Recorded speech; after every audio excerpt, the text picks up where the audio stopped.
천국은 마치 밭에 감추인 보화와 같으니 사람이 이를 발견한 후 숨겨두고 기뻐하며 돌아가서 자기의 소유를 다 팔아 그 밭을 사느니라.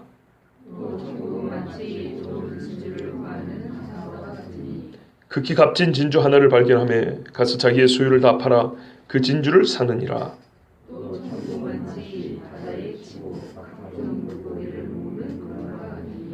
그물에 가득함에 물가로 끌어내고 앉아서 좋은 것은 그릇에 담고 못된 것은 내버리느니라.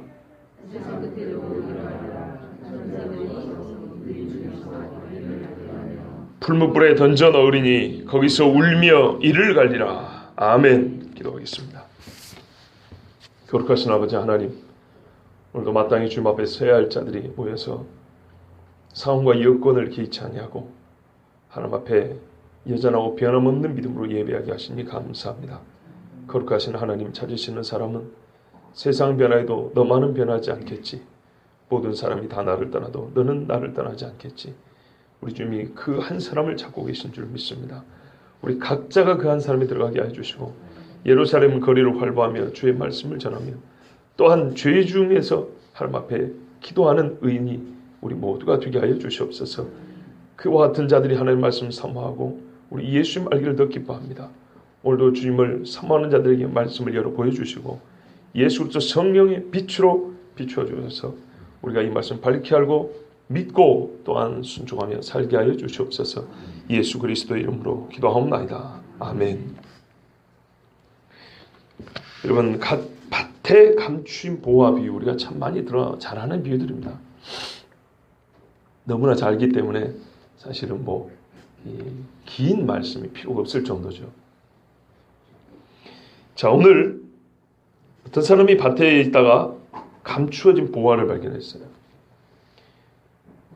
되게 옛날에 다 아시겠지만 은행 제도가 변변치 않을 때, 또 전쟁이 나올 때는 집이나 이 창고에는 다 숨겨놓으면 뺏기니까 들판에 자기만 아는 장소에 숨겨둡니다. 밭이나 산이나 굴 같은 데 말입니다. 그래서 표식을 해놓고 자기하고 식구들만 알게 이렇게 합니다. 그런데도 불구하고 다 죽는 경우가 있어요. 아니면 멀리 이국 땅에 가가지고 그걸 되찾지 못하는 경우가 있어요. 이거는 어렵게 생각할 게 아니라 우리 어린 시절 한번 생각해 보십시오. 집에 서랍에 넣어놓고 옷장에 넣어놨다가 몇 년 만에 기억나는 경우도 있죠. 그런 것처럼 찾지 못하는 경우가 있습니다. 자, 그러면 나중에 이제 그 땅이 소유주가 바뀌는 경우가 있습니다. 국경이 바뀌는 수도 있고요. 전쟁하면 국경이 바뀌죠. 소유주도 바뀌고. 이래가지고 다른 사람이 그 밭을 차지하게 됩니다. 그리고 본 주인은 죽거나 찾을래야 찾을 수가 없습니다. 자, 그러면 그 밭에 있는 모든 것은 새 주인의 것이 되지 않겠습니까? 그러면 오늘 밭에서 이 보화를 발견한 사람은 누구일까요? 이 밭을 새로 산 주인일까요? 아니죠. 왜냐하면 자기 밭 같으면은 물건 팔아갖고 다시 살 필요가 없지요. 이 맥락을 볼 때 이 집 밭에 일하러 온 사람입니다. 그죠? 일하러 온 사람인데 괜히 지나가진 않았을 거니까요. 감추인 보화니까 걸어가다 발견되진 않았을 거 아닙니까? 땅을 파야 드러나는 거죠. 그러니까 그 집의 밭에서 일하다가 땅 파다가 보니까 뭐가 보이는 거예요. 예. 우리 어린이들이 보는 그 보물섬 이런 만화 있지 않습니까? 옛날에 실제로 그런 보물섬들이 들어 있었답니다. 왜냐하면 이 싣고 가다가 풍랑을 맞아가지고 섬에 잠깐 정박하는 중에 변이 나는 수도 있고, 또 이 암초에 부딪혀가지고 이 섬으로 이렇게 배가 깨져 파손돼가지고 물건들이 막 흘러가는 경우도 있고, 또는 뺏길까봐 중간에 어느 섬에 숨겨놓고 또 가는 경우도 있고, 이럴 수가 있다 그럽니다. 근데 지금 오늘 비유는 역사적으로 어떤 경우에 이렇게 보물을 감춰 이걸 얘기하자는 게 아니에요. 비유는 한 가지 주제를 갖고 하는 거예요. 보화를 어떻게 감추느냐 이걸 말하려고 하는 게 아니라 밭에 감춘 보화를 이 사람이 발견한 다음에 무엇을 하느냐, 이것에 초점을 맞춘 비유예요. 자, 그래서 이 사람의 행동이 여러 가지로 쪼개져서 세 군데서 기록되어 있습니다. 보세요. 처음에 발견합니다. 그 다음에 숨겨두고 돌아가서 자기 소유를 다 팔고 다시 그 밭을 삽니다. 한 문장 안에 이 사람의 행동에 대한 동사가 5가지 들어있어요. 그런데 전부 다 현재형입니다. 보십시오. 발견한 거는 옛날 이야기고 물건을 모아가지고 팔려면 시간이 꽤 걸리지 않겠습니까? 그렇죠. 우리가 여기 길 가다가 보화를 발견했어요. 그거 덮어놓고 집에 와서 우리 집 아파트 팔고 땅 문서 집 문서 이거 싹 모아갖고 팔은다 하더라도 이게 쉽게 안 팔리잖아요. 옆에 좋은 집 잘 안 팔리잖아요. 요 근래 이사 들어왔죠. 제가 알기로 집값이 많이 떨어졌답니다. 그래서 들어온 건지 모르겠지만 하여튼 이렇게 팔기 어려운 겁니다. 시간이 많이 지납니다. 며칠에서 몇 달이 걸릴 수도 있습니다. 그런데 오늘 본문에서는 전부 다 동사가 현재입니다. 무슨 말이냐면 1년의 사건이라는 겁니다. 1년에 단속이 없이 끊어짐이 없이 계속됐다는 거예요. 즉 이 사람이 보화를 발견하자마자 보화를 취할 때까지 그 마음이 변하지 않고 줄기차게 그 한 가지 목적에서 꾸준하게 지속성 있게 달려갔다 이런 말입니다. 그 일에만 매진했다는 거예요.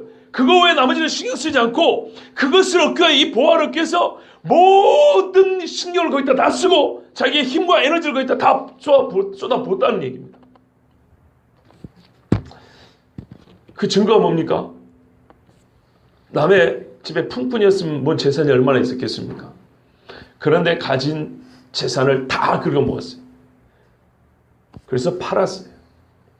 기존에 자기가 의지하였던 것, 조금이라도 인간적인 유익이라도 얻을 수 있었던 것 다 모아가지고 팔았어요. 이 사람은 이 보화를 우연하게 발견한 거죠. 우리말로 우연하게. 그렇죠? 원인을 알지 못한 상황에서 찾은 거죠. 여러분, 복음이요 감춰져 있습니다. 아까 전쟁 이야기는 이 비유에서 맥락이 아닙니다. 그때 당시 있었던 일 혹은 있을 법한 일을 갖고 예수님은 비유를 든 것이지요. 그런다고 해서 복음이 전쟁도 숨겨진 거냐, 이렇게 읽으면 안 된다는 거예요. 복음이 숨겨진 것을 사람이 발견하고 발견한 후에 어떻게 하는가를 가르쳐주기 위해서 그때 시대에 일반적으로 있었던 귀한 것이 밭에 감추인 경우가 있었다 이 말이에요. 그거를 갖다 쓴 거예요. 괜히 또 복음이 하나님이 주신 것이 아니고 전쟁에 숨겨놓은 재산같이 이렇게 취급하면 안 돼요. 비유의 목적은 복음이 이렇게 사람들의 눈에 잘 보이지 않게 숨겨져 있다는 겁니다. 감춰져 있다는 거예요. 구약에서 우리 선지자들을 통해서 주신 말씀이 항상 그래요. 여호와께서는 감춰두셨다. 어쩔 때는 일부러 감춰두셨다 했어요. 왜냐하면 하나님의 영광을 위하여 감춰둘 때가 있다 그랬습니다. 그리고 이것이 드러날 때가 있다 그랬는데 성경에 일관성 있게 드러나는 경우는 예수 그리스도입니다. 예수님 오신 후에는 우리에게 참빛이 비춰나니 예수로 말미암아 우리에게 드러내셨느니라. 이런 말씀이 신약에 여러 군데 나옵니다. 그런데 구약에서는 선지자를 통해 말씀하셔놓고도 이는 감추인 바요, 이는 비유요, 이는 하나님의 마음속에 아직 여전히 숨겨져 있는 것, 이런 식의 표현들이 많습니다. 그런데 신약에 오면은 아버지 마음속에 품어있던 것들이 드러났는데 예수 그리스도로 말미암아 드러났다, 이런 식입니다. 그 말은 곧 예수님을 통해서 성경을 봐야 감추인 것들이 훤히 보인다는 말입니다. 자, 그리고 예수님 본인이 감추어진 보화죠. 사람들이 예수님을 보고도 보지 못했지 않습니까? 하나님의 복음, 천국 이야기는요 이렇게 감추어져 있어요. 그런데 뜻밖의 내가 어떤 원인 제공을 하지 않았는데 나에게 발견되는 수가 있습니다. 자, 그런 계기는 오늘 여기서 남의 집 밭에 가다가 이 사람은 뭐하러 가냐면 밭 갈러 간 거지 보화를 발견하러 간 게 아니에요. 우리가 살면서 돈 벌러 회사 하는 거지 복음 들어가는 게 아니에요. 그렇죠? 학교에 공부하러 가는 것이지 설교 들어가는 거 아니에요. 그런데 희한하게 예수 믿는 선생님이 한마디 무슨 이야기를 했는데 그때 복음이 들어올 수도 있는 거예요. 내가 일하는 직장에서 예수 믿는 직장 상사가 유독 술을 안 먹어요. 거기서 내 얼굴이 붉어지면서 저 인간은 뭐가 어쨌다고 저 술 한 잔을 거부하는가 하면서 거룩한 근심이 생길 수도 있는 거예요. 사실 우리가 복음을 인간적으로 살면서 찾으려고 해서 찾아진 게 아니고요, 들으려고 애를 써서 들어진 게 아닙니다. 들려진 거죠. 누가 내 눈앞에 갖다 놓은 거고 내 귀에 들려준 거지 내가 들려주십시오 하고 찾아다니는 경우는 거의 없습니다. 혹시 여러분 중에 그런 분 계십니까? 내가 먼저 복음을 찾아왔다 이런 분 계세요? 없을 겁니다. 끌려와서 우리 애들처럼 이렇게 앉아있는 거죠. 삼비야 똑바로 앉아라.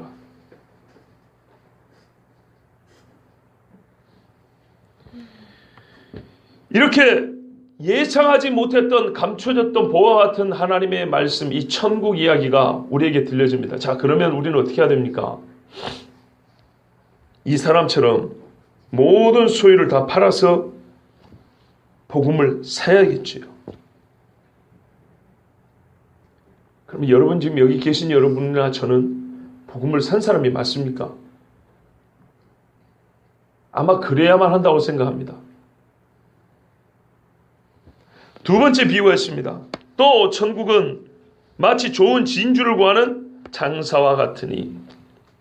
여러분, 진주를 구하는 장사가 있어요. 이 사람은 원래 목적이 진주를 구하는 사람이에요. 자, 아까 바가는 사람하고 다릅니다. 조금 달라요. 원래 이 사람은 진주 장사예요. 혹은 보석 장사입니다. 그래서 좋은 보석이 어딨나 하고 찾아다니던 사람이에요. 목적의식이 원래 진주를 찾고자 하는 거예요. 아까 바가는 사람은 원래 목적은 밭을 가는 것이었고 품삯을 받고자 하는 건데 복음을 자기의 어떤 원인 제공 없이 취하게 된 거고요. 듣게 된 거고요. 두 번째 사람은 진주의 가치를 아는 사람이에요. 그러면 이것도 역시 시대적 배경을 보면 왜 하나님이 요즘 같으면 다이아몬드라고 했을 건데 왜 진주라고 그랬을까요? 2000년 전에는요, 황제와 황족만 쓰는 보석이 진주입니다. 예. 이 진주에 대한 말뜻을 이렇게 해서 그랬어요. 천사가 인간들의 죄를 슬퍼하여 흘린 눈물이 보석이 된 게 진주다. 이런 식으로 영적으로 해석을 했어요. 당시 사람들은. 그래서 요즘으로 보면 진주보다 귀하고 값진 그런 더 비싼 보석이 맞지만 당시로서는 최고의 보석을 말한다고 한 게 지금 진주입니다. 그러니까 또 이걸 가지고 보석을 아는 전문적 지식을 여러분 막 동원해서 설교할 필요는 전혀 없고요. 그거에 여러분 관심 기울일 필요가 없습니다. 지금 무슨 말 하고 싶은 거냐면 제일 귀한 것을 알아보는 어떤 인간이 그 중에 최고를 찾고 있었다, 이런 말입니다. 자, 발견을 했습니다. 극히 값진 진주 하나를 발견함에 어떻게 했습니까? 역시 가서 자기의 소유를 다 팔아 그 진주를 샀느니라. 앞에 밭을 산 사람하고 똑같습니다. 앞에 그 밭에 있는 보화만 살 수는 없잖아요. 말이 됩니까, 여러분? 밭에 들어가 있는 걸 어떻게 그 보화만 사겠습니까? 바깥보다 비쌀 텐데요. 그죠? 여러분, 여기서 배울 수 있는 게 있어요. 보석과 같은 진리를 발견하면요, 그것만 쏙 빼먹는 거 아니에요. 예? 좁게 설교를, 좁게 말씀드리면 설교 들을 때 나의 마음에 드는 것만 쏙 빼먹는 게 아니라고요. 예? 오징어 먹물만 빼듯이 이렇게 빼는 게 아니라고요. 하나님 말씀에서 어느 구절만 쏙 빼먹는 게 아니에요. 밭 전체를 사는 겁니다. 그 보석을 담고 있는 밭 전체, 하나님 말씀 전체를 듣는 겁니다. 자, 이 두 사람의 공통점이 뭡니까? 최고의 것을 발견했다는 겁니다. 천국을 발견했다는 거예요. 그렇죠? 발견했어요. 그리고 둘 다 이것을 기뻐했다 그랬어요. 기뻐하지 않으면 보는 눈이 없으면 못 사겠죠. 일단 보는 눈이 있어서 발견하고 기뻐했어요. 그 다음엔요, 자기가 가지고 있던 기존의 소유물을 다 팔았어요. 현재 가지고 있는 것을 다 버리더라도 얻어야 할 가치가 있다는 것을 알고, 그리고 그렇게 실제로 했어요. 보화 진주를 얻는데 자기가 가지고 있는 모든 것을 다 쏟아부었어요. 차이점은 이미 말씀드린 대로 밭에 감추인 보화는 내가 의도하지 않게 발견한 천국이고, 뒤에 값진 진주를 발견한 사람은 이미 진주의 가치를 알고 있는 자인데 그 중에 극상품 진주를 발견했다는 차이가 있습니다. 이거를 우리의 현실적인 이야기를 해보면, 전자는 말하자면 천국 소식을 처음 듣는 사람이라 볼 수 있습니다. 후자는 저와 여러분 같은 신자라고 볼 수도 있습니다. 예수 믿는 사람들이 내가 예수를 믿고 구원을 얻었습니다. 자, 그러면 가만히 있으면 되겠습니까? 아까 우리 찬송 불렀죠. 예수도 알기 원하네, 크고도 깊은 은혜와 대속해 주신 사랑을 간절히 알기 원하네. 예수 더 알기 원하네, 간절히 알기 원하네. 옛날에 찬송가를 지은 작시자들은 성령이 충만한 사람들이에요. 정말 성경을 노래로 바꿔놓다 싶을 정도로 매우 성경적인 그런 찬송들이에요. 성경에 여러 군데 신약에 보면 너무 많아요. 그리스도의 장성한 분량이 이루고 그리스도를 알기에 힘쓰고, 그렇죠? 하나님을 아는 것을 대지하는 것인데 그걸 파해서라도 하나님을 알기에 힘쓰고, 너희가 자라가라 이렇게 말 쓰고, 그러지 않으면 뒤로 물러가 후퇴의 침륜에 빠질 것인데 그런 자는 하나님이 기뻐하지 아니한다. 마음이 듣기에 게으르고 부지런하지 못하면 반드시 그 마음이 대적하는 자와 같아서 완고하여 되어 하나님의 안식에 들어가지 못하리라. 바울은 어느 정도까지 얘기했습니까, 여러분? 바울요, 한인관이가 아니고 여러분이 아니고 바울 선생이 말했습니까? 내가 복음을 전하여 다른 사람은 천국 백성을 만든 후에 나는 도리어 버림을 당할까 두렵다 이렇게 말했어요. 그 정도로 여러분, 우리는 진지하게 예수를 믿어야 되고요. 믿되 내가 예수 한번 믿었으니까 뭐 표 사놨으니까 시컷 놀다가 차 시간 되면 오는 것처럼 죽을 때 되면 오면 되겠지. 이거는 절대 복음적이지 않고, 그런 사고방식으로 예수 믿는 사람은 절대 믿음을 지키지 못합니다. 성경이 말하는 믿음은 내가 예수 처음 믿었죠, 죽을 때까지 이게 지속되는 믿음입니다. 항상 지속입니다. 그래서 뭡니까? 믿음의 인내를 인내의 경건에, 경건의 형제의 형제의 사랑을, 그렇죠? 그리고 너희가 소망은 인내를 낳나니, 그렇죠? 인내하면 우리가 나중에 하나님 앞에 상급을 받는다 그랬어요. 영혼의 구원을 얻는다 그랬어요. 인내하는 믿음, 불같은 시험을 이겨내는 믿음이라고 그랬어요. 그래서 이 믿음은 중간에 꼬꾸라지거나 뒤로 물러가지 않아요. 항상 앞으로 갑니다. 그런데 이 항상 앞으로 가기 위해서는 뭐가 필요합니까? 감추어졌던 보화와 같은 그리스도의 비밀이 우리 마음에 계속 더해져야 되는 거예요. 우리 마음에 열심히 계속 있어야 되는 거예요. 봐보세요, 여러분. 여러분 중에도 사업하시는 분 있어요. 특별히 이 뭡니까? 그걸 뭐라 그러죠? 좀 천한 표현밖에 생각 안 나는데, 천하다기보다는 좀 고상한 표현이 생각 안 나는데, 장사하시는 분들이 계세요. 무엇이든 간에 장사하는 분이 있고, 우리가 장사하는 분에게 필요한 물건을 사기도 해요. 진주 상인이라는 것처럼 상업을 하시는 분이 있다 이 말이에요. 대부분의 우리의 자영업은 다 그런 거예요. 자, 그런데 똑같은 상인이지만, 똑같은 물건을 팔지만 격의 차이가 있는 분들이 있어요. 우리 집에 없는 것은 어디 집에 가보세요, 그 집에 있어요. 그런 말 들어보셨죠? 또는 우리도 그런 말 해본 적이 있을 겁니다. 똑같은 보물을 파는데, 보석을 파는데 어떤 사람이 왔어요. 나 100억짜리 다이아몬드 하나 주시오 이렇게 했어요. 근데 그 집에는 아무리 커봐야 1억짜리밖에 없어요. 그러면 이 사람이 어떻게 말합니까? 아, 우리 집에는 없고요. 이 말할 때 단순히 없다라는 사실을 말하는 게 아니라 괜히 주눅이 들고 괜히 창피해지죠. 왜요? 보석 장사가 고작 이 정도 수준의 다이아밖에 없었다는 얘기냐, 이런 거죠. 자, 그러면서 그러면 우리 집에 없고 저 집에 한번 가보세요. 소개를 해줍니다. 자, 그럴 때 물건 하나가 있고 없고를 넘어서서 같은 종류의 물건을 팔지만 내가 100억짜리 다이아몬드를 갖고 있는 사람에 비하여 괜히 낮아진 느낌이, 그런 기분이 듭니다. 그렇지 않습니까? 그렇죠. 내가 옷을 만드는 사람이라고 생각해보세요. 내가 옷을 만드는 디자이너입니다. 그런데 내 수준에서는 이 정도 양복밖에 못 만듭니다. 나는 옛날에 앙드레김 같은 그런 옷을 못 만듭니다. 자, 그런데 사람이 나한테 와서 앙드레김 같은 수준의 옷을 요구를 해요. 이름 있는 양장점이라 하니까. 그래서 제가 그걸 못 해줍니다. 그럼 어땠습니까? 못한다, 우리 집에는 그 옷이 없다는 사실을, 그 사실의 여부를 넘어서서 나는 상당히 그 고객 앞에 좀 부끄러워집니다. 바꿔 말하면요, 남의 가게에 없는 물건을 내가 그거를 팔든지 안 팔든지 소유하고 있다는 자체가 장사하는 사람 입장에서는 엄청난 자부심이고 명예입니다. 무슨 말인지 아시겠죠? 자, 이 진주를, 값진 진주를 찾는 사람이 왜 값진 진주를 찾았을까요? 물론 자기가 더 비싼 값에 팔려고 하는 수도 있어요. 그러나 모든 상인이 팔기 위해서 물건을 보유하려고 애쓰는 것만은 아닙니다. 보십시오. 100억짜리 진주를 우리 집에 갖고 있습니다. 그런데 내가 파는 것은 50억짜리부터 팝니다. 그러면 100억짜리를 왜 갖고 있습니까? 내가 그걸 안 팔아도 우리 집은 100억짜리 진주를 소유한 정도로 상당히 수준 있는 일반적인 보석집하고는 격이 다른 보석집이라는 것을 그거 하나가 증명해 줍니다. 그렇죠? 그래서 안 팔아도 갖고 있는 거예요.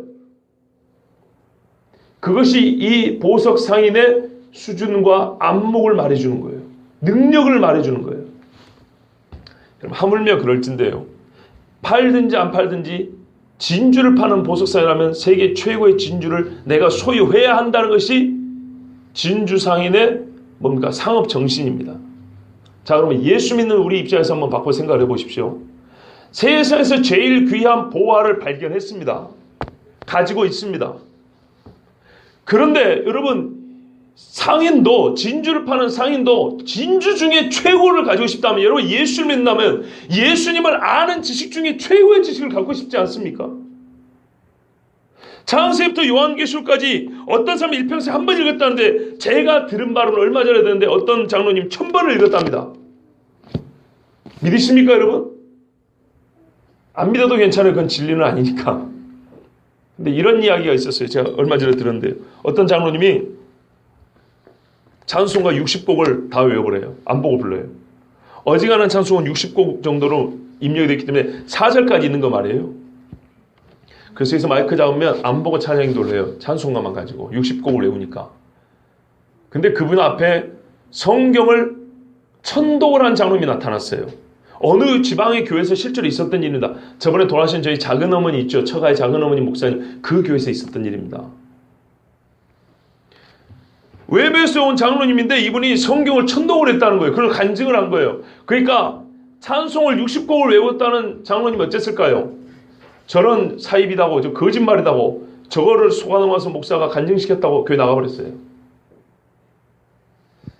여러분, 예수 믿는 우리의 그 신앙의 이 수준이 말이에요.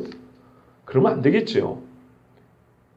자기가 60곡을 외우는 건 이상하지 않고 성경을 외우겠다는 것도 아니고 1000번 읽었다는 거, 그거 못 믿습니까? 그것도 아니라 그러면 확인해 보면 될 거 아니에요. 1000번 정도 읽었으면요, 여러분 대충 우리가 물어봐도, 대충 물어봐도 그분은 아주 꼼꼼하고 세밀하게 대답할 수 있어야 됩니다. 허투루 읽어도 1000번이면 눈에 확 들어오게 돼 있어요. 1000번이면 말이에요. 그래서 복싱 선수들이 대충 휘둘러서 중상이라는 게 그렇게 나온 거예요. 왜냐면은 죽이려고 휘두른 게 아닌데도 이 사람들은 수천 번을 같은 코스로 휘둘러 봤기 때문에 진짜 이게 몸이 배인 겁니다. 말씀을 1000번 읽으면요, 그냥 남겨도 대충 여기에 무슨 얘기가 어떻게 이렇게 그냥 보여요. 실제로 제가 아는 어떤 그 집사님의 아버지가 성경을 한 100번 읽었다고 하는데요, 이분에게 성지순례를 보내드렸답니다. 성지순례를 보내드렸는데 그 아버님이 자기 아들 집사님한테 야야 여기 틀렸다 그러더래요.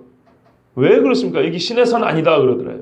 왜 여기 시내산이 아닙니까 아버지? 그랬더니 성경에 보면 시내산에는 60만 명 이상, 장정마 60만 이상이 모이는 평지 광야가 시내산 앞에 있어야 되는데 네가 나에게 성지순례가 보냈는데 순, 돌, 산밖에 오고 평지가 없구나. 그것만 가지고도 여기는 시내산이 아니라는 게 분별이 되는 겁니다. 어머니 가지고 돈 안 써도 된다 이런 말입니다.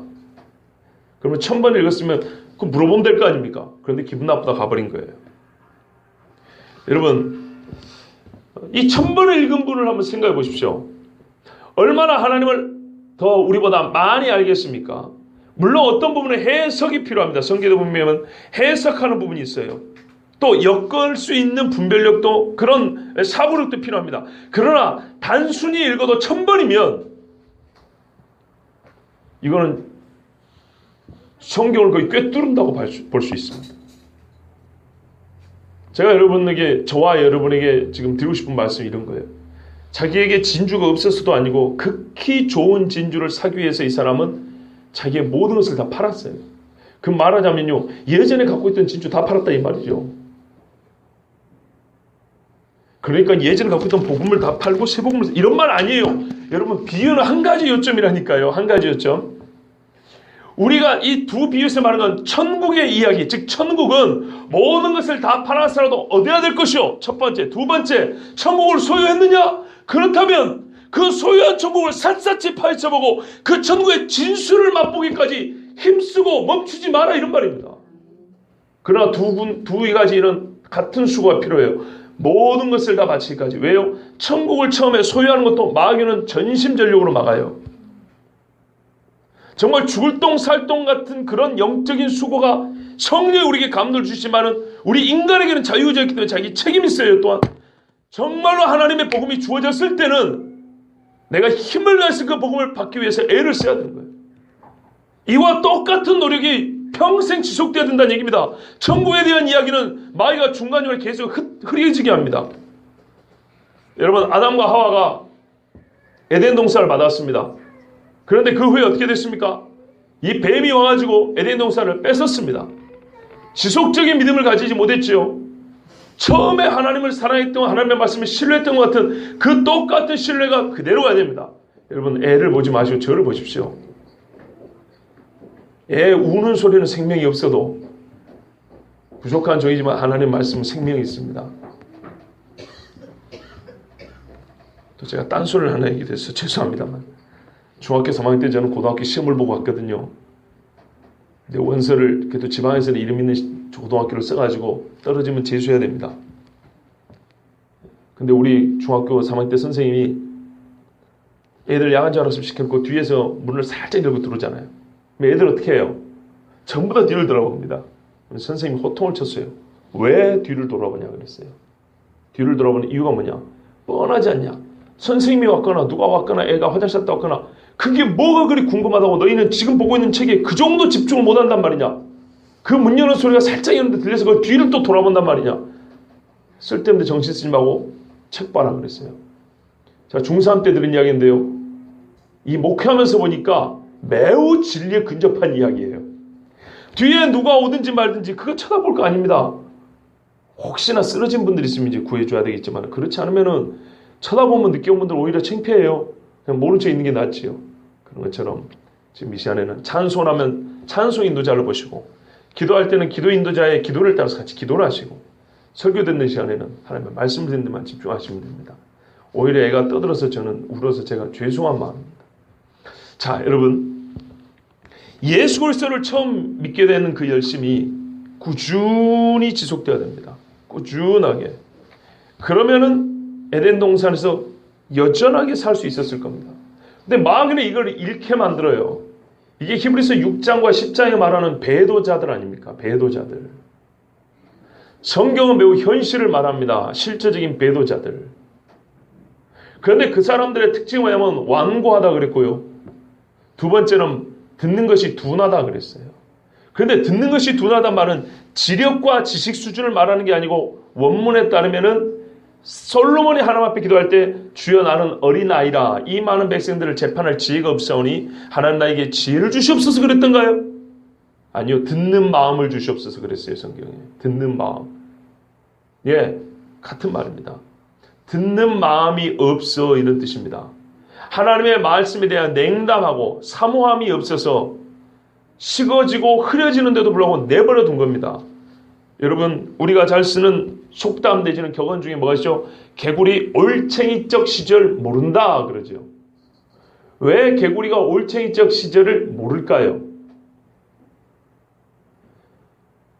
기억력이 얼마 그다지 좋지 않기 때문이지요.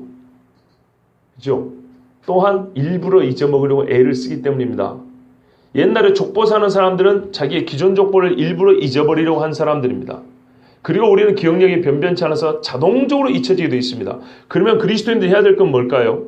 자동적으로 잊혀지는 것을 잊혀지지 않도록 반복을 해야 되지 않겠습니까? 세상에서도 그러죠. 예. 그런데 하나님의 말씀에 관해서는 그렇게 하지 않아요. 천국 이야기에 대해서는 그렇게 하지 않아요. 한 번 들었으면 내가 그걸 다 마스터해서 뗀 것처럼 생각하고 반복하여 들릴 생각하지 않아요. 세상에서 손에 익은 기술도 며칠 안 쓰면 이게 손이 둔해져가지고 말이죠. 작업도 하다가 며칠 안 하고 다시 하면 이상하죠. 운동선수도 마찬가지잖아요. 운동선수들 참 희한한 걸 봅니다. 야구선수 투수가 공 던지다가 잠깐 경기에 문제가 생겼고 몇 분 경기에 지연됩니다. 그러면 뭐 하는지 아십니까? 이 투수는요 계속 공을 살살 계속 던집니다. 왜냐하면 이게 식어지면 안 된답니다. 그 몇 분 사이라도 어깨가 식어지면 이 공 던지에 지장이 있고 육체에 문제가 생기기 때문에 몸이 식지 않게 계속 공을 던진다 그럽니다. 세상의 운동선수도 그럽니다. 공 하나 때문에. 근데 예수 믿는 사람들은요 개구리 올챙이적 시절을 모른다는 게 우리의 일반적인 경향이지만 기억을 잊어버리는 게 그 내용을 잊어버리는 게 일반적인 경향이지만 그걸 거슬러갈 수 있어야 됩니다. 하나님의 말씀이 계속 기억나도록 읽어야 되고 연구해야 되고 들어야 되고 들었던 복음을 또 들어야 되고 또 들어야 되고. 그래서 예전에 말씀드린 대로 옥하는 목사님 생존 시에 사랑의 교회 성도님들에게 복음을 설교했어요. 그러면서 그 복음 설교의 내용 중에 뭐냐면 전통이 오래된 교회일수록 복음이 희미합니다 그랬어요. 본인 교회를 두고 한 얘기였어요. 그래서 옥 목사님 같은 대단한 목회자가 목회를 했던 그런 교회지만은 자기 성도들에게 그런 말씀을 하시면서 복음을 다시 전했어요. 예전에 저희 시골에 부흥 강사 목사님 오셨는데 부흥 강사들은 대부분 말씀이 약해요. 제가 경험해 보로는. 근데 지금까지 두 분 정도, 야, 저분은 부흥 강사지만 말씀에 깊이가 있다 한 분이 한 두 분 정도 기억이 남는데, 그분의 한 분, 그 중에 한 분이 뭐라 그랬냐면, 그 목사님이 옛날에요, 제가 어릴 때 우리 교회 와서, 시골 교회 와서 이랬어요. 우리 교회는 매년 연초에 재직 세미나를 합니다 그랬어요. 재직 세미나 아시죠? 우리 교회에서도 혹시 했었습니까 예전에? 예, 안 한 지 오래됐죠. 안 한 지 오래되니까 교인의 삶은 알겠지만 재직의 사명은 잘 모르시겠죠. 또 까먹어서. 그렇죠. 그러니까 필요하다니까요. 그런데 이 목사님이 자기 교회 성도들 중에 재직 세미나를 매 연초에 하는데 며칠 동안 하는데요. 첫 시간은 반드시 복음 이야기를 합니다 그랬어요. 그러면 재직이 누굽니까? 집사 이상입니다. 예수 믿은 지가 수십 년 된 분들입니다. 그런데 그분들에게 매년 똑같은 이야기를 매년 첫 시간에 한다 그랬습니다. 그리고 나서 재직의 사명을 얘기한다 그랬어요. 제가 보진 않았지만 그런 교회라면 절대로 약해질 수가 없습니다. 절대로 신앙이 떨어질 수 없습니다. 혹은 사건과 사고와 교회에 어려움이 있다 하더라도 분명히 극복할 수 있는 교회입니다.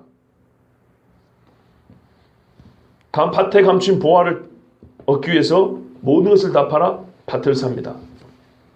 내가 이미 진주의 가치를 알고 있다면 더 좋은 진주, 극히 값진 진주를 찾기 위해서 내가 이전에 갖고 있던 것들을 다 버려서라도 포기해서라도 가치관의 전도입니다. 예전에 가치 있다고 한 것을 이것에 비하면 가치 없다고 여길 수 있어야 되는 겁니다. 천국을 얻기 위해서는 이전에 내가 얻어있던 걸 가치 없다고 생각할 수 있어야 되고 바울 같은 사람입니다. 배설물로 여긴다 그랬죠. 그리고 더 귀하고 더 깊고 천국에 대한 그 진리를 더 알 수 있다면 내가 세상에 더 알 수 있는 여러 가지 지식과 더 많은 어떤 유익들을 가치 없는 것으로 포기할 수 있어야지 이것을 얻을 수 있습니다. 그 많은 노력이 필요하다는 말 뜻이기도 하고요. 실제로 이런 포기가 없다면 얻을 수 없다는 말입니다. 포기가 없으면 얻을 수 없습니다. 포기할 수 있을 의지와 믿음이 있어야 되고요. 포기하지 않으면 얻을 수 없습니다. 예수 앞에 나온 사람들 보십시오. 부자 청년 하나 있었죠. 그 다음에 삭개오를 보십시오. 많은 바리새인과 율법사들이 있었죠. 그리고 베드로 같은 제자들을 보십시오. 이 말씀이 정확히 일치합니다. 예수님이 여기서 만족하지 않으시고 한 가지 더 비유를 하셨습니다. 마태복음에 기록된 마지막 천국 비유입니다. 또 천국은 마치 바다에 치고 각종 물고기를 모으는 그물과 같으니 그랬어요. 뒤에 가도 천국에 관련된 비유는 있지만 직접적으로 천국은 한 비유는 여기가 마지막이라는 뜻입니다. 그물에 고기가 가득했어요. 자, 그래서 물가로 끊어냈습니다. 그러면 이 비유에서 천국과 같은 것은 뭡니까? 그물이죠. 그렇죠? 그런데 그렇지 않습니다. 조금 더 읽어 내려볼게요. 앉아서 좋은 것은 그릇에 담고 못된 것은 내버리느니라. 세상 끝에도 이러하니라 그랬죠. 세상 끝에도 이러하니라. 즉 천국이 현실화될 때 실제적으로 저 멀리 천국이 그런 곳이야 이게 아니고 천국이 눈앞에 딱 와서 내 눈앞에서 천국이 나타났을 때 일어날 일입니다. 그러니까 여기서 말하는 비유는 그물로 시작해서 그 그물에서 고기를 가려내는 것까지 포함해서 천국 이야기를 하고 있는 겁니다. 어부가 고기를 많이 잡았어요. 겉보기는 참 좋습니다. 아주 좋습니다. 그런데 주인이 거기서 만족하지 않고 가위로 끌어낸 다음에 고기를 가려냅니다. 그런데 기준이 한 가지 있어요. 좋은 것, 그 다음에 못된 것 이렇게 되어 있습니다. 좋은 것은 뭘까요? 큰 것, 상처가 없는 것 그러겠죠. 그런데 역시 이 비유는 유대인들이 듣고 있습니다. 유대인들이 보기에 좋은 것은 율법에 의하여 먹을 수 있는 것입니다. 비늘 있는 것, 정상적인 물고기의 표준형, 그런 모양을 갖고 있는 고기들. 그래서 비늘이 없는 장어나 메기 같은 거, 문어 같은 거, 낙지류 이런 거 있죠. 이런 거 다 버립니다. 이게 못된 것입니다. 유대인들 시각입니다. 유대인들 시각에서 부정한 것이 못된 거라는 겁니다. 여러분, 이게 참 중요한 겁니다. 하나님 보시기에 좋다라고 하는 것은 정결한 것이고요, 못된 것은 부정한 것입니다. 부정한 것. 크건 작건 상관없습니다. 상처가 있건 상관없습니다. 부정한 것을 못된 것이라는 겁니다. 역시 오늘 우리도 똑같은 적용입니다. 우리 하나님께서 천국에 임하여서 우리를 가려내십니다. 천국의 마지막 국면입니다. 반드시 가려냅니다. 지난주에도 말씀드린 대로 천국 이해할 때는 이 마지막 심판을 빼놓고는 천국을 완전하게 이해할 수가 없습니다. 아무나 가는 것이 아닙니다. 가려내는데 가려내는 기준은 정결한 것과 부정한 것. 그래서 정결한 것은 좋은 것이라고 그랬고 정결하지 않은 것은 못된 것이라고 그랬어요. 그래서 의롭지 않은 자 이꼴 죄인, 악한 자, 불법을 행한 자, 이게 모두 다 포함되는 거예요. 좋은 고기, 의로운 사람, 정결한 사람, 하나님 말씀에 순종한 사람, 끝까지 인내한 믿음을 가진 사람, 이렇게 되는 겁니다. 여러분, 못된 것, 흠이 있어서 무가치한 것들입니다. 저는 이 마지막 비유가 약간 의아하기도 합니다. 왜냐하면 알곡과 가라지 비유를 통해서 이 뜻을 이미 전달했습니다, 우리에게. 그런데 이 비유가 2번 나와 있습니다. 그 말은 예수님께서 이 말씀을 한 번 더 하고 싶으셨다는 뜻이죠. 그러면 다른 비유와 달리 왜 천국의 여러 국면 중에 마지막에 심판이 있을 거다, 심판과 천국을 같이 생각해야 된다는 것은 유독 끝에 가서 2번씩이나 예수님이 비유로 말씀해 주셨을까요? 그건 우리가 이 천국 이야기를 들을 때 심판과는 연결짓지 못하는 그런 사고방식을 갖고 있기 때문입니다. 천국 하면 마냥 좋은 것들로만 연결할 수 있습니다. 그리고 그 좋은 것들을 취할 수 있다라고 막연하게 기대를 합니다. 물론 천국은 좋지만은 아무나 아무렇게나 해가지고 천국의 그 좋은 것을 취할 수 있는 것은 아닙니다. 내가 좋은 것이 되어야 된다, 이런 말입니다. 하나님께서 최고의 나라를, 가장 의로운 나라를 만들어 주셨는데 거기에 의롭지 않은 자를 들이시겠습니까? 성경은 절대 그렇게 말씀 안 하죠. 의로운 자, 예복을 입은 자만 그 나라 잔치에 합당하다고 그랬습니다. 자, 여러분 한번 생각해 보세요. 천국 비유를 많이 들었으니까 그렇구나 하고 이해를 했어요. 근데 솔직히 말해서 천국을 얻기 위해서 자기 소유를 다 팔아 이 땅에서 가지고 있던 배워왔던 가치관과 내 지식을 다 뒤집어 엎고 이거를 버리고 오직 천국을 얻기 위해서 이것들을 다 팔아가서 천국을 산다, 표현이 좀 그렇지만 천국을 사는 사람 몇 명이나 있습니까? 거의 없어요. 또 한 번 천국 이야기를 들었어요. 내가 예수 믿었어요. 복음을 들었어요. 한번 불을 받았어요. 이거를 줄 때 끝까지 유지해 가기 위해서 애를 쓰는 사람, 성경을 1000번 읽든 10,000번 읽든 그렇게 애를 쓰는 사람이 몇 %라고 됩니까? 저나 여러분의 신앙을 지키기 위해서 더 사모하고 더 깊게 영혼의 닻을 깊이 내리기 위해서 애쓰는 신앙생활 얼마나 하고 계십니까? 예수님은요, 추상적인 이야기 안 해요. 우리의 현실을 우리보다 훨씬 잘 알아요. 내가 이렇게 얘기를 했지만 너희가 분명히 안 들을 줄 안다. 그래서 한 번 더 경고하는 겁니다. 이거는 현실이라는 거예요. 저희가 틀리지 않은 것이 이 다음 비유가 넘어갈 때 예수님이 이렇게 물어봅니다. 제자들에게 51절 봐보세요, 여러분. 51절, 이 모든 것을 깨달았느냐? 대답하되 그러하오이다. 제자들이 깨달았습니까? 깨달았어요? 못 깨달았죠. 진짜 못 깨달았습니다. 근데 예수님이 원하는 것은 깨달음이에요. 진짜로 깨우치는 거예요. 그래서 예수님이 이 긴 이야기를 한 다음에 너희가 이 듣는 모든 것을 깨달았느냐라고 예수님이 물어봤어요. 예수님의 관심은 이거예요. 진짜 깨달았느냐, 이 말이에요.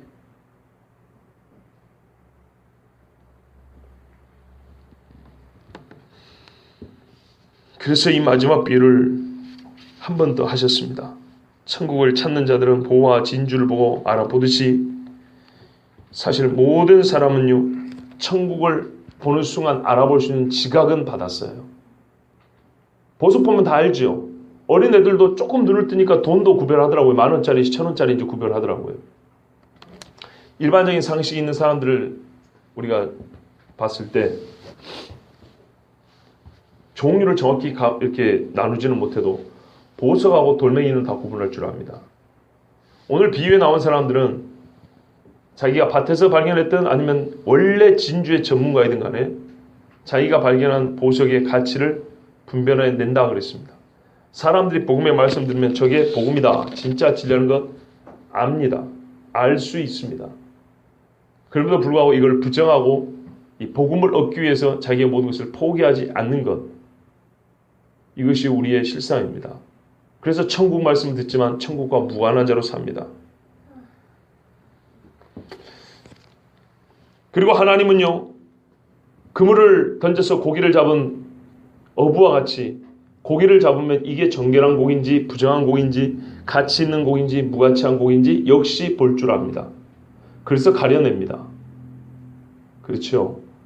그러면 보는 안목이 양자가 다 있다면 하나님과 사람은 서로 마주 볼 수 있어야 되지 않겠습니까? 이해가 안 되십니까? 하나님이 사람을 가려낸다고요. 사람도 돌멩이하고 쇠붙이하고 보석을 가려낸다고요. 근데 이 보석을 하나님이 감춰주셨다고요. 그렇다면 서로 찾는 것이 방향은 다르지만 가운데서 서로 만나게 돼 있지 않냐 이 말이죠. 분명히 만날 수 있어야 됩니다. 그런데 현실을 보십시오. 예수님하고 얼굴을 마주치지 못하고 얼굴이 육신의 얼굴을 봤지만 영적으로 마주치지 못하고 돌아간 사람이 훨씬 더 많습니다. 여러분, 그물에 한 고기만 의로운 고기가 아닙니다. 여러 고기가 의롭습니다. 흠결 없는 정결한 고기가 여러 마리가 있습니다. 흠결만 없으면 각자가 다 최고가 되는 거예요. 하나님 앞에. 포도원에 들어간 모든 사람, 일찍 들어가나 나중에 들어가나 똑같이 하나님 앞에 대우를 받는 거예요. 그러나 흠결이 있다면, 부정하면 고기가 크든지 작든지 이거는 부정하다는 한 가지 때문에 다 무가청으로 버림을 당한 거예요. 그건 작건 종자가 달랐건 세상에서 어떤 기준으로 뭘 어떻게 나눠졌든 간에 하나님 앞에 의로움이라는 기준에 한 가지에 부합하면 그 그물에 든 고기는 다 같이 갖고 가는 거예요. 주인이. 그런데 대부분의 사람들은 이 의로운 고기, 정결한 고기에 들지 못하고 비껴간다는 겁니다. 예수를 육체로 만날 수 있었고 만났어도 영적으로 대면하지 않기 때문에. 여러분, 우리가 잘 아는 사건이 하나 있습니다. 베드로가 예수님을 배신했습니다. 그리고 베드로가 나중에 회개했습니다. 베드로가 예수님을 배신한 후에 자기의 잘못을 뉘우치고 회개하게 된 결정적 계기가 뭡니까? 성호 형제님, 미안해요. 그대한테 짐을 지어서 한번 대답해 주실랍니까? 베드로가 예수님을 배신한 후에 부인한 후에 회개하게 된 결정적 계기. 무슨 일이 있고 나자 그가 밖에 나서 심히 통곡하니라 그랬어요. 무슨 일이 있었습니까? 예? 아니, 성경에 기록이 되어 있는 거.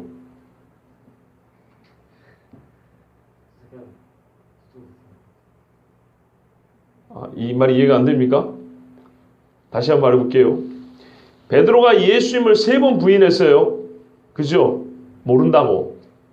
그리고 얼마 후에 대제사의 집 밖에 나가가지고 통곡하고 울고 하나님 앞에 회개했어요. 결정적인 계기가 된 사건. 어째서 이 사람이 부인하다가 밖에 나서 통곡하고 회개를 했습니까? 무슨 일이 있어서?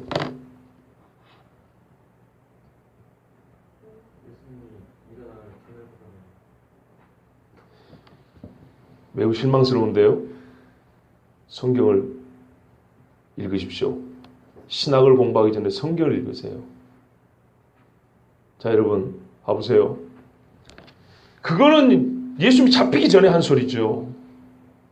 그렇죠? 잡히기 전에 네가 나를 3번 부인할 거라 그랬죠. 그런데 잡히고 난 다음이에요. 잡히고 난 다음에 예수님을 그렇게 부인하던 베드로가 180도 달라서 밖에 와서 통과하면서 회개했단 말입니다. 왜 그랬습니까? 예수님이 네가 오늘 닭 울기 전에 나를 3번 부인한다 그랬죠. 닭 소리 듣고 나와서 회개했죠. 그죠? 아니에요. 아니에요. 누가복음 한번 봐보십시오. 누가복음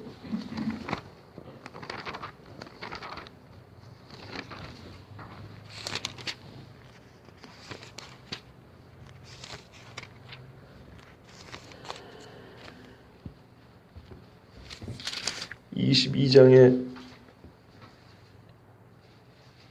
61절입니다. 60절부터 한번 제가 읽어볼게요. 22장 60절. 베드로가 이르되 이 사람아 나는 내가 하는 말을 알지 못하느라고 아직 말하고 있을 때에 닭이 곧 울더라. 울었는데 여전히 못 깨닫고 있습니다. 왜냐하면 상식적으로 생각해보세요. 지금 엄청 긴장 상황이거든요. 닭 우는 소리가 들릴 리가 없습니다. 그런데 주께서 돌이켜 베드로를 보시니 그랬어요. 둘이 눈이 마주쳤어요. 둘이 눈이 마주친 후에 베드로가 주의 말씀 곧 오늘 닭 울기 전에 네가 나를 3번 나를 부인하리라는 말씀이 생각나서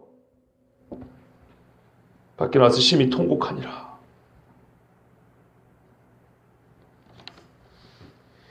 지금 닭이 한두 번 울었던 게 아니에요.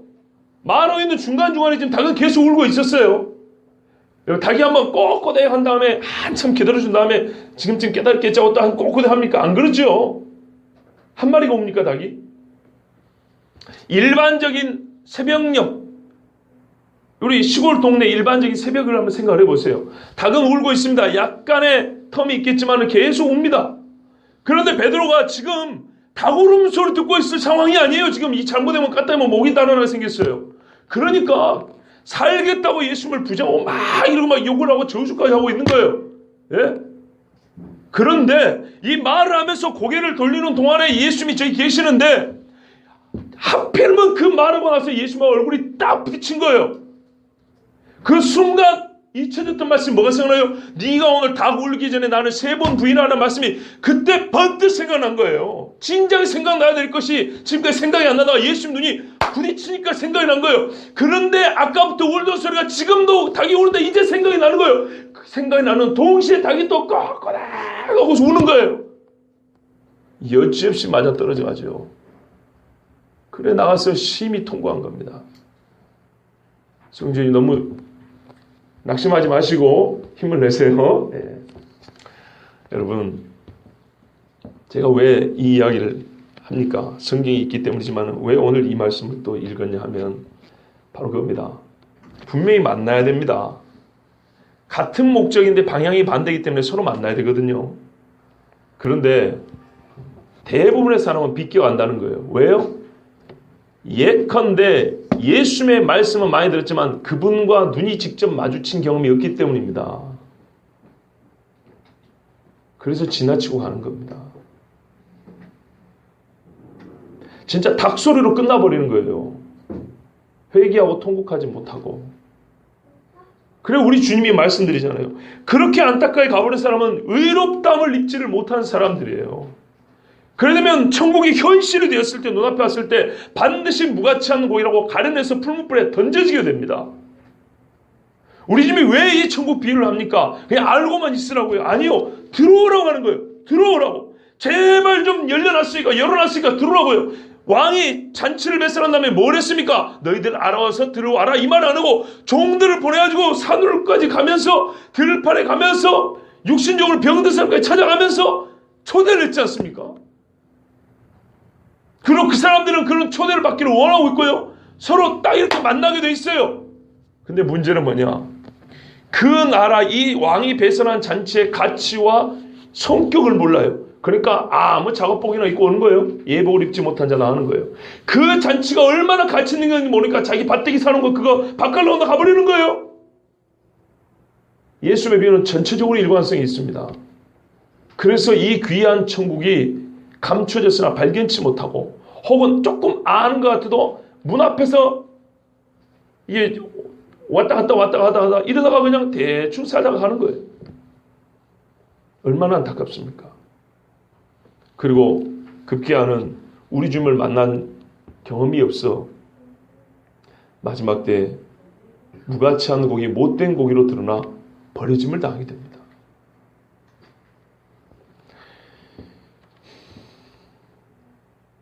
천국의 주인이신 하나님은 사람에 대해서 절대적인 자기 기준을 갖고 계십니다. 가치 없는 물고기를 버리듯이 가치 없는 사람은 천국 문 밖에 내버려버립니다. 그럼 하나님 앞에 가치 있는 사람은요, 누구입니까? 인류대학을 나온 사람입니까? 돈다발을 준비해온 사람입니까? 인격이 훌륭하고 외모가 출중한 사람입니까? 아닙니다. 이것들은 전부 다 무가치한 것들입니다. 하나님 앞에서 의로움에서 흠이 없는 자, 그 사람이 최고로 가치 있는 자고 좋은 물고기와 같은 사람입니다. 그래서 그 사람만 하나님 나라에 들어갑니다.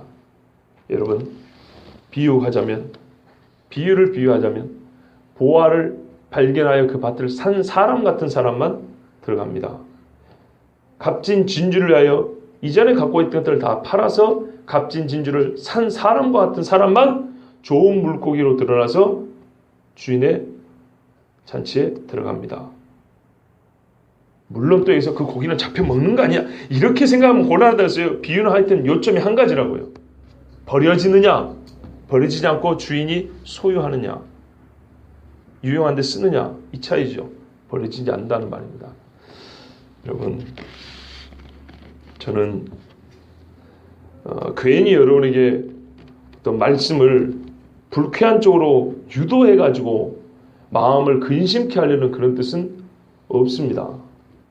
그러려고 그런 것이 절대 아닙니다. 우리 주님께서 이 천국 비유를 하시되 농담으로 그냥 웃으면서 하신 것이 아니고 다 진지했고요. 특별히 알곡과 가라지하고 금을 비유는 끝에 가서 2번을 반복해서 천국 비유에 사용하셨습니다. 그리고 항상 우리가 말할 때도 마지막 마무리가 어떠냐가 중요하다 한 것처럼 예수님은 천국 비유의 마지막을 그물에 걸린 물고기를 가지고 비유로 가르쳐 있다는 겁니다. 그런데 그 마지막 이야기의 소주제가 심판이 있으리라입니다. 그러므로 우리가 천국을 이야기할 때 어떻게 심판을 얘기하지 않을 수가 있겠고, 천국 비유를 여러분이 저한테 설교를 들었다면 가장 오래 남아야 될 이야기도 심판입니다. 왜냐하면 예수님의 비유 중에 2번이나 반복하고 또 종교를 삼은 게 심판이라는 소주제였기 때문입니다. 큰 주제는 천국인데 그 중에 작은 주제가 심판이었기 때문입니다. 그래서 저도 그렇게밖에 이 설교를 마무리 지을 수가 없습니다. 여러분, 천국이 감추인 보화 같아서 사람들이 잘 보이지 않습니다. 그러나 하나님께서 우리에게 발견하게 해주셨고 알아볼 수 있는 안목을 이미 주셨습니다. 그러면 우리는 그 천국을 사야 될 사람들입니다. 모든 것을 다 팔아 천국은 사야 됩니다. 그래야 얻을 수 있고요. 그런 열정이 없는 사람은 천국을 얻을 수가 없습니다. 2번째는 천국을 소유했습니까? 더 깊은 천국의 세계를 이 땅에 있을 때부터 배우고 알고 경험하기를 힘써야 됩니다. 이거는 말씀을 읽고 연구하는 것을 넘어서서 순종하는 삶입니다.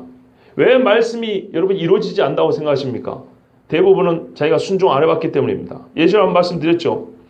나는 말씀이 옛날에는 그랬는지 모르는데 요즘에는 잘 모르겠다. 요즘에도 그런 일이 있을 수 있을까? 그런 사람 치고 말씀을 순종해 본 사람이 없습니다. 말씀은 본시 순종하는 순간 능력을 발휘하는 겁니다. 내가 순종 직전까지 가봤는데 나는 말씀이 이루어지는 걸 못 봤다. 그래서 못 믿겠다. 이거는 어리석은 이야기입니다.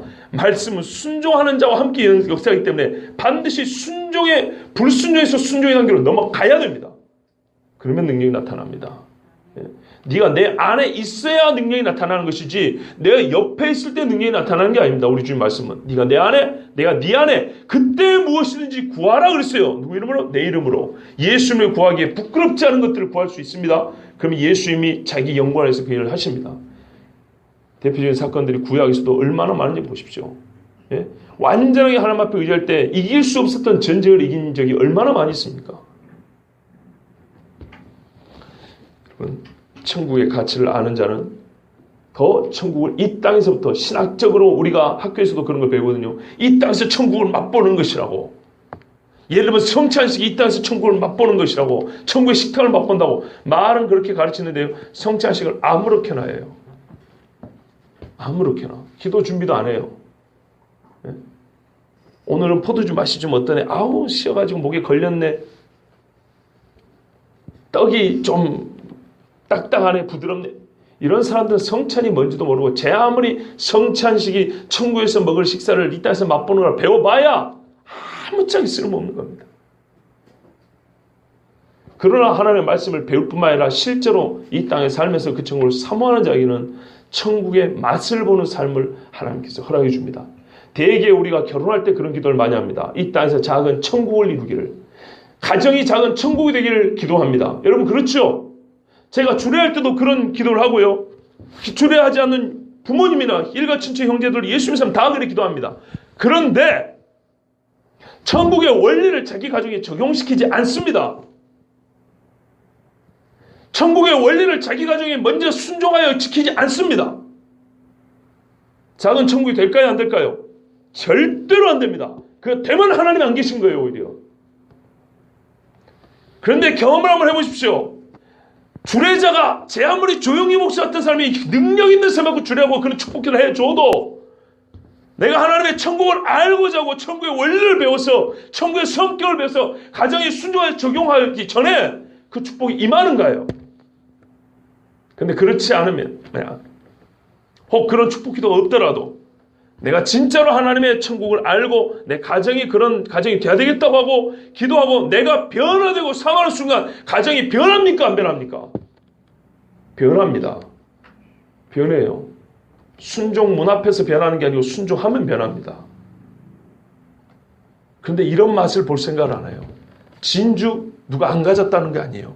더 큰 진주, 더 값진 진주, 최극상품의 진주를 가질 욕심이 그리스도인들에게 별로 없어요. 이 땅에서는 차장, 부장, 부사장, 사장, 회장이 되겠다는 그런 욕심이 있어도 성경이 돼야 되는 십자가, 부활, 심판, 은사, 매우 귀한 것들이지만 여기서 멈춰버린다 이 말이에요.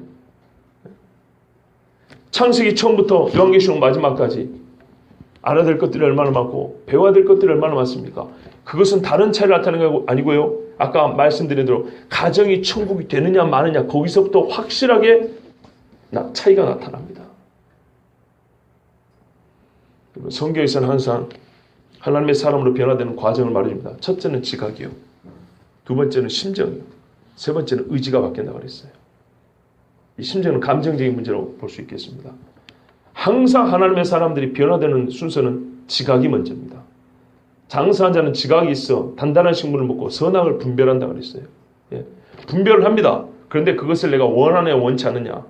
원하면 내가 할 것이냐 말 것이냐. 순서는 이렇게 되는 겁니다. 분별도 못하는데 뭘 원하고 뭘 할 것이냐 말 것이냐가 어디 있겠습니까? 이건 제 이야기 아니고요. 50년 전에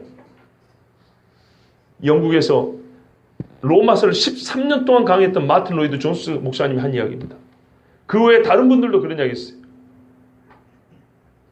지금부터 몇십 년 전에 살았던 목사들은 자기 교회 성도들에게 그렇게 설교를 했어요. 하나님의 말씀을 읽습니까? 첫 번째는 지각이 변화돼야 돼요. 두 번째는 감정이 변화돼요. 그다음에 여러분의 의지까지 바뀌어야 돼요. 그래서 우리가 흔히 성경 공부할 때 예수 믿는 사람은 지정의가 바뀝니다라고 하죠. 예. 단순하게 그렇게 말하지만 이거는 실제를 말하는 겁니다. 오늘도 우리 주님이 뭐라 그래요? 너희가 깨닫느냐 그랬어요. 지각을 먼저 물어보는 겁니다. 그리고 이 지각이 바른 지각은 반드시 믿음으로 연결되어 있습니다. 여러분 천국을 얻으신 분들은 더욱 이 천국을 깊이 얻으시기를 더 깊이 맛보아 살 수 있기를 하나님 앞에 사모하시고 모든 것을 다 버려서라도 팔아서라도 더 깊은 천국을 사십시오. 그리고 우리 주님 앞에 그런 자라야 쓸모있는 고기로 드러나서 성 안으로 들어가고 그렇지 않은 자는 성 밖에 버려지되 그냥 버려지기만 한 게 아니라 풀무불에 던져져 불살라진다고 그랬습니다. 쭉정이와 똑같은 비유입니다. 그러니까 우리 주님이 이까지 해서 천국비를 마치셨으므로 우리도 이 주님의 말씀에 정말로 아멘으로 들으시고 내가 천국을 얼마나 사모하는가 그리고 천국을 위하여 내가 무엇을 포기하였는가 내가 주님 앞에 의로운 자로 드러날 것인가? 그 천국에 들어갈 합당한 자로 드러날 것인가? 그렇지 않은 것인가? 늘 자기 자신을 시험해 보시고 주님 앞에 흠은 저와 여러분으로 드러나길 바랍니다. 기도하겠습니다.